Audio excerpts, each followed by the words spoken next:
Good morning students. बेटा last lecture में हम स्टडी कर रहे थे टेक्सोनोमिक एड्स के बारे में। हर्बेरियम हमने कंप्लीट कर लिया था जो कि बड़ा इम्पॉर्टेंट था। आज हम स्टडी करेंगे botanical garden and zoological parks के बारे में। तो सबसे पहले हम लेते हैं बोटानिकल गार्डन। तो बेटा बोटानिकल गार्डन जैसे नाम से ही पता चल रहा है, बॉटनी मीन्स प्लांट से रिलेटेड जो ब्रांच होती है। इसका मतलब बोटानिकल गार्डन्स में आपको सिर्फ किसके रिकॉर्ड मिलेंगे? प्लांट्स के। That means records of flora only. आपको किसके रिकॉर्ड मिलने वाले हैं? फ्लोरा के रिकॉर्ड मिलने वाले हैं। ठीक है। अब बोटानिकल गार्डन होते क्या है? बड़े बड़े साइज के ट्रैक्ट है, एरियाज हैं, ठीक है, जिनके अंदर हमने अलग अलग टाइप के प्लांट्स को ग्रो करा है। अलग अलग एरियाज के प्लांट्स को हमने ग्रो करा है। किस लिए ग्रो करा है? For scientific and educational purpose. या तो एजुकेशनल पर्पस के लिए, जैसे स्टूडेंट्स नहीं जानते हैं, उनको डाइवर्सिटी के बारे में नहीं पता है, तो हमें उनको बताना है कि ये प्लांट कैसा होता है, इसके क्या क्या फीचर्स होते हैं, हमें उनको नोन टू कराना है। कि हम चाहते हैं कि स्टूडेंट्स को उन प्लांट्स के बारे में, उनके कैरेक्टर्स के बारे में पता हो, या फिर साइंटिफिक स्टडी के लिए हमें वो प्लांट्स चाहिए। तो बोटानिकल गार्डन ऐसे लार्ज ट्रैक्ट होते हैं जहाँ पर हमने अलग अलग टाइप्स के प्लांट्स और अलग अलग एरिया के प्लांट्स को ग्रो करा है। किसके लिए ग्रो करा है? साइंटिफिक और एजुकेशनल पर्पस के लिए। ठीक है। These specialized gardens have collection of living plant। इनके पास किसकी कलेक्शन होगी बेटा? ये चीज ध्यान रखना, लिविंग प्लांट्स की कलेक्शन होगी। प्रिजर्व्ड स्पेसिमेन नहीं होंगे हमारे पास। बोटानिकल गार्डन में आपको लिविंग प्लांट की कलेक्शन मिलेगी। तो यहाँ पर दो तीन चीजें मैंने इंपॉर्टेंट बताई। पहले पॉइंट मैंने क्या बताई कि बोटानिकल गार्डन में सिर्फ आपको फ्लोरा के रिकॉर्ड मिलेंगे। किसके रिकॉर्ड मिलेंगे? फ्लोरा के। सेकंड चीज मैंने क्या इंपॉर्टेंट बताई? अलग अलग रीजन के और अलग अलग एरिया के प्लांट्स को हम ग्रो कराते हैं, उस लोकल रीजन के भी और बाहर के रीजन के भी। किसके लिए? किस पर्पज के लिए? साइंटिफिक और एजुकेशनल पर्पज के लिए। और फोर्थ पॉइंट इंपॉर्टेंट क्या है कि बोटानिकल गार्डन में आपको लिविंग प्लांट मटेरियल मिलेगा। कैसा प्लांट मटेरियल मिलेगा? Living plant material for reference. Reference भी वहां पे आपको मिलेगी, क्योंकि बोटानिकल गार्डन में हर प्लांट के साथ, जो भी प्लांट आपको मिलेगा उस प्लांट के साथ एक लेबल आपको मिलेगा, और उस लेबल पे उसका बोटानिकल नेम, उसका कॉमन नेम और उसकी फैमिली मेंशन्ड होगी। क्या मेंशन्ड होगी? Botanical name, common name and family. ठीक है। इसका मतलब क्या है कि प्लांट स्पेसीज, जो भी प्लांट स्पेसीज हम इन गार्डन्स में ग्रो कराते हैं, वो किस लिए ग्रो कराते हैं? आइडेंटिफिकेशन पर्पस के लिए।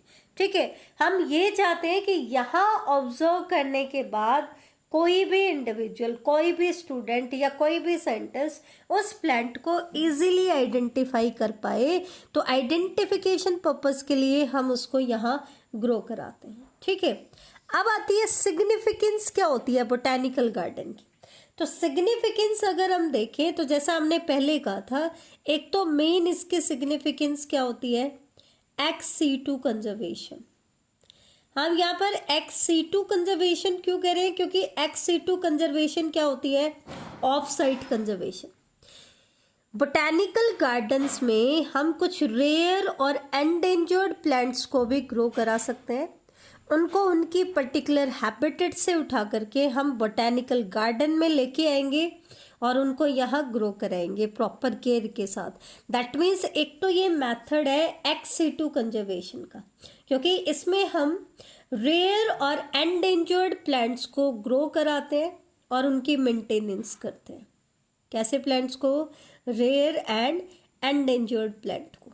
अब क्योंकि उनकी नेचुरल हैबिटेट में हम कंजर्व नहीं कर रहे, उसको एक स्पेशल जगह पे हम लेके जा रहे हैं, तो ये हो जाएगा बेटा आपका XC2 कंजर्वेशन का मेथड। ठीक है। दूसरा क्या है? जो भी लोकल फ्लोरा है उनको भी बोटानिकल गार्डन में ग्रो कराया जाता है और उनके रिकॉर्ड्स को रखा जाता है, तो हमें इजीली पता होता है कि इस लोकल एरिया में कौन कौन से प्लांट्स आपको मिल जाएंगे, कौन कौन सी वैरायटी आपको मिलेंगी।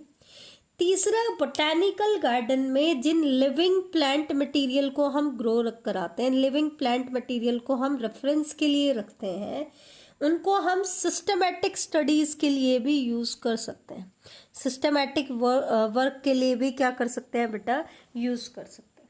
क्योंकि टेक्सोनोमी और सिस्टमेटिक के लिए हमें प्लांट मटेरियल चाहिए, और वो प्लांट मटेरियल हमें कहाँ से मिलेंगे, बोटानिकल गार्डन से। क्योंकि हर्बेरियम में तो आपको प्रिजर्व्ड स्पेसिमेन मिलेंगे, अगर हमें लाइव स्पेसिमेन चाहिए तो हमें किसको विजिट करना पड़ेगा, बोटानिकल गार्डन को। ठीक है, तो ये थी बोटानिकल गार्डन की सिग्निफिकेंस। अब हम आते हैं एग्जाम्पल्स ऑफ बोटानिकल गार्डन। ठीक है, अगर हम बात करें लार्जेस्ट बोटानिकल गार्डन की, तो लार्जेस्ट बोटानिकल गार्डन का नाम है main botanical garden. Largest botanical garden कौन सा है, मेन बोटानिकल गार्डन। और ये मेन बोटानिकल गार्डन लोकेटेड है बेटा मॉस्को, रसिया के अंदर। ये सबसे लार्जेस्ट है, ये लगभग 900 एकड़ एरिया में फैला हुआ है। कितना एरिया कवर कर रहा है, 900 एकड़ एरिया कवर कर रहा है। ठीक है, अगर हम बात करें, थोड़ा सा हम पीछे चला जाए, तो फर्स्ट रियल बोटानिकल गार्डन जो बना था ना बेटा, फर्स्ट रियल बोटानिकल गार्डन, ठीक है, तो ये कॉन्सेप्ट दिया था किसने, थियोफ्रस्टस ने। First real botanical garden was given by Theophrastus. तो ये से ध्यान रखना, अरिस्टोटल का जो स्टूडेंट था थियोफ्रस्टस, उसी ने क्या किया था बेटा, first real botanical garden was given by Theophrastus. ठीक है, एक हिस्ट्री में हम एक कॉमनली पढ़ते हैं, हैंगिंग गार्डन ऑफ बेबीलोन।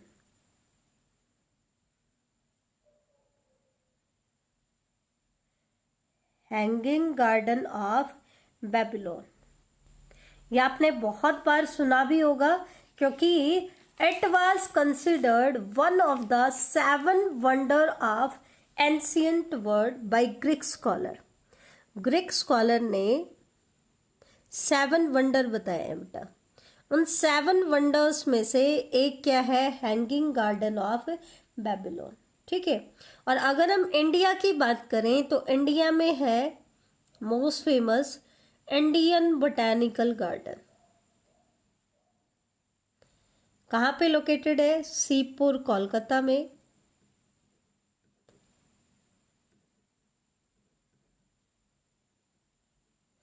ये लगभग बेटा 273 एकड़ में फैला हुआ है।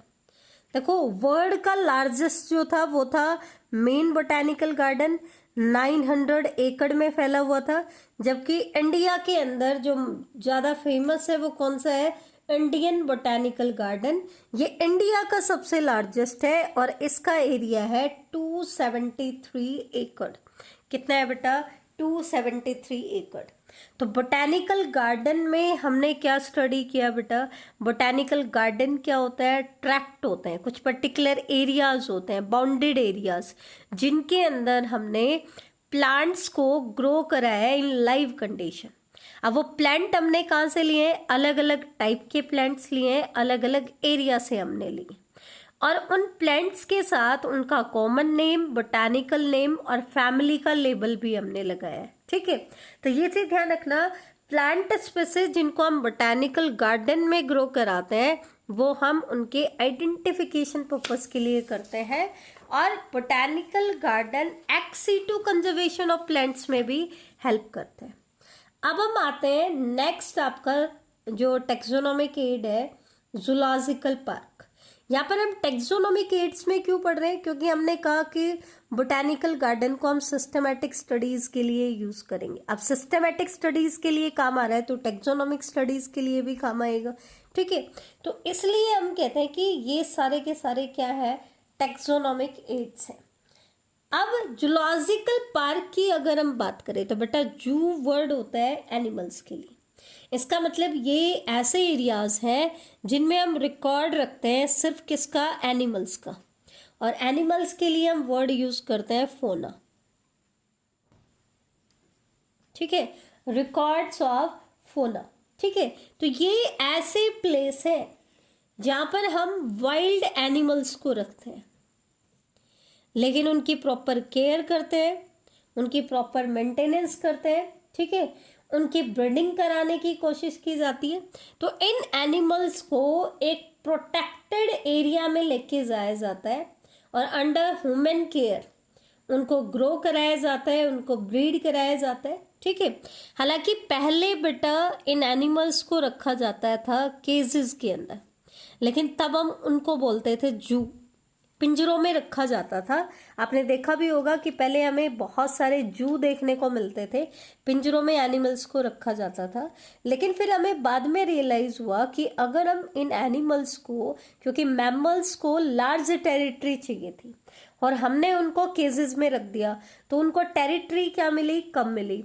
तो जो हम उनमें सक्सेस रेट चाह रहे थे कि उनका नंबर इंक्रीज हो, वो उस नंबर से इंक्रीज नहीं हो पा रहे थे।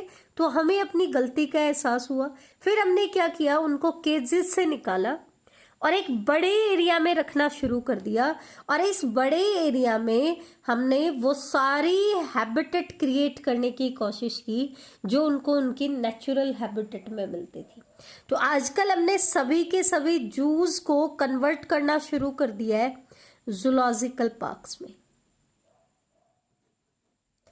और आज हमारे इंडिया के ज्यादातर जू जो है वो जूलॉजिकल पार्क में कन्वर्ट हो चुके हैं। ठीक है, जू और जूलॉजिकल पार्क में क्या डिफरेंस है? जूलॉजिकल पार्क में नेचुरल हैबिटेट क्रिएट करने की कोशिश की जाती है। कैसे हैबिटेट हम क्रिएट करते हैं? Natural habitat. उनकी जो नेचुरल कंडीशंस में जो इन्वायरमेंटल कंडीशंस उनको मिलती है, सेम वैसे ही कंडीशंस क्रिएट करने की, प्रोवाइड करने की कोशिश की जाती है। ठीक है, अब आता है इसकी सिग्निफिकेंस क्या है। तो सबसे बड़ी सिग्निफिकेंस क्या है कि it familiarise people, it familiarise people about wild animals. ये लोगों को वाइल्ड एनिमल्स से फैमिलराइज करता है। बेटा कभी हमने जंगल में जाकर के, फॉरेस्ट में जाकर के कभी शेर को देखा है? नहीं। हमने शेर को कहाँ देखा है? जूज में देखा है या जो जूलॉजिकल पार्क में देखा है। लेकिन जैसे ही हम किसी शेर को देखेंगे हम तुरंत आइडेंटिफाई कर लेंगे कि ये क्या है, लायन है। ठीक है, ऐसा क्यों? क्योंकि हम उससे फैमिलराइज हो चुके हैं। किसकी हेल्प से? जूलॉजिकल पार्क की हेल्प से। ठीक है, हम में से किसी ने तो बेटा किसी एनिमल को देखा होगा, किसी ने, जैसे कंगारू है। ठीक है, कुछ ऐसे भी लोग होंगे जिन्होंने उनको नेचुरली देख लिया होगा, जो उनके आसपास मिलते होंगे। ठीक है, कुछ लोगों ने इसको नहीं देखा होगा। ठीक है, तो ऐसे ही बहुत सारे एनिमल्स ऐसे होते हैं। हर एनिमल हमारी नेचुरल हैबिटेट में अवेलेबल नहीं होता है, लेकिन आइडेंटिफिकेशन पर्पस के लिए हमें उनके बारे में फैमिलराइज करने के लिए क्या बना दिए गए बेटा? जूलॉजिकल पार्क, क्योंकि ये हमारी स्टडीज में हेल्प करते हैं। ठीक है, तो it familiarise people about wild animals, जंगली जो जानवर हैं उनके बारे में फैमिलराइज करता है। सेकंड चीज क्या है, सेकंड सिग्निफिकेंस क्या है? जूलॉजिकल पार्क को विजिट करके हम एनिमल्स की हैबिट्स को जान पाते हैं, खास करके उनके फूड हैबिट्स के बारे में हमें पता चलता है कि वो क्या खाते हैं और उनका बिहेवियर क्या है, वो भी हमें रियलाइज हो जाता है। जैसे अगर हम किसी भी लॉयन या टाइगर को अगर हम देखते हैं तो हमें डर का एहसास होता है ना, जबकि हमने नेचुरल कंडीशंस में हमने कभी भी उनको फेस नहीं किया है। तो हमें कैसे पता चला कि वो बहुत खतरनाक है? कैसे? क्योंकि हम उनके बिहेवियर के बारे में फैमिलराइज है जूलॉजिकल पार्क या आजकल नेट मीडिया, इंटरनेट वगैरह, टीवी के ऊपर हम ऑब्जर्व करते हैं उनके बिहेवियर के बारे में, तो वहाँ से हमें उनके बारे में नॉलेज होती है।